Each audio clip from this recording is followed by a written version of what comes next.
Aujourd'hui, je me trouve sur le peu de territoire qui touche les basses-terres du Saint-Laurent à la ville de Saint-Colomban. Nous avons pris une importante décision au cours des dernières semaines, c'est de redonner un usage, un zonage agricole au territoire qui le permettait. C'est une décision importante, c'est pas négligeable de poser ce geste-là au Québec. On le sait, les terres agricoles, elles se font gruger dans le temps. Alors pour nous, c'est une fierté de vous expliquer, de vous illustrer aujourd'hui qu'est-ce qu'il en est, puis quelle est la superficie qui est maintenant vouée à un usage agricole sur le territoire de Saint-Colomban.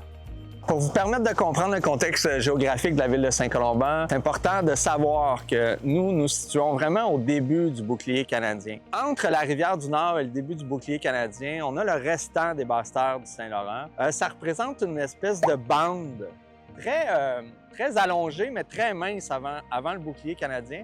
Puis on est vraiment le long des méandres de la rivière du Nord. Avec les inondations printanières qui surviennent à chaque année, c'est un territoire extrêmement propice pour l'agriculture parce qu'il y a une irrigation naturelle qui se fait. Donc de ramener la possibilité de faire de l'agriculture, c'était important pour nous. Il faut savoir qu'il y avait aussi, évidemment, déjà de l'agriculture qui se faisait. Autour de moi, là, vous avez l'exemple de certains territoires qui ont été exploités dans les années passées à vocation agricole. Mais c'est surtout l'intention d'envoyer le message que c'est important pour la ville de Saint-Colomban d'encourager la production agricole, l'exploitation des terres agricoles qui le permettent. On n'a pas le luxe d'en avoir beaucoup sur le territoire, donc d'envoyer le message que le zonage maintenant l'encourage, le permet, c'est important. Où je me trouve aussi, nous sommes sur une propriété que la ville de Saint-Colomban a acquise. Donc, c'est plus de 4 hectares que nous avons achetés.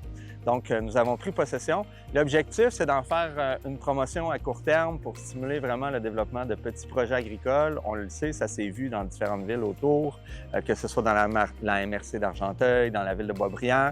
Donc, on veut essayer d'encourager l'exploitation de ces terres-là à petite échelle. C'est pas exclu aussi qu'on fasse des partenariats avec des organisations dans le futur.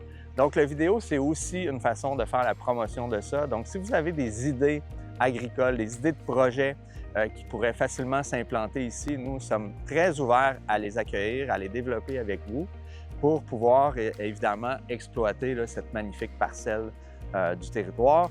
Nous sommes à l'extrémité sud du territoire, donc le long de la 158, le long de l'autoroute 50, tout près de Mirabel. C'est un magnifique territoire. Ce que je veux surtout dire, c'est que c'est un territoire assez particulier qu'on ne retrouve pas partout sur le territoire de Saint-Colomban. Une perspective incroyable. Il y a aussi quelques bâtiments. Puis sur la façade nord du chemin de la rivière du Nord, c'est un territoire acéricole. Dû au début du bouclier canadien, il y a une exposition solaire extrêmement importante.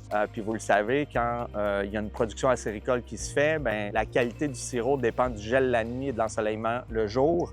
Donc, en ayant un versant exposé au soleil la plupart de la journée, ça amène une production importante d'érable à sucre. Donc, c'est aussi notre intention de mettre ça en valeur sur le territoire. Merci beaucoup!